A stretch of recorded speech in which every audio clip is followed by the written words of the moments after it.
ይህንን ብር የሚፈልግ እጁን ከፍ አድርጎ ያሳየኝ።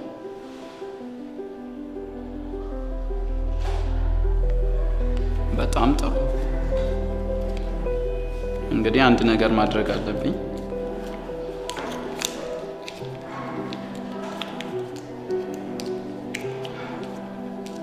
አሁንስ የሚፈልገው አለ?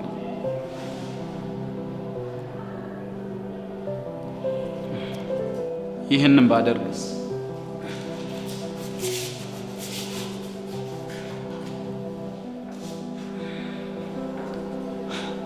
አሁንስ የሚፈልገው አለ?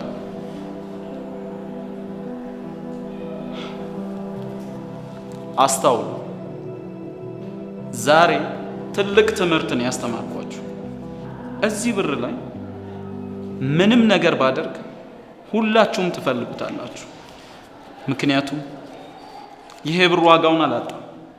ህይወታችንም እንደዚሁ ነው። ብዙ ጊዜ ተገፍተን፣ ብዙ ጊዜ ወድቀን፣ ብዙ ጊዜ ተረግጠን እናውቃለን። ስህተት የሆኑ ውሳኔዎችን ወስነን አሊያም የማንወጣው አዘቅት ውስጥ ገብተን እናውቃለን። ህይወታችን ዋጋ ያጣች መስላ ልትታየን ትችል ይሆናል። ነገር ግን ምንም ይፈጠር ምንም፣ ወደፊትም ምንም ይግጠማችሁ ምንም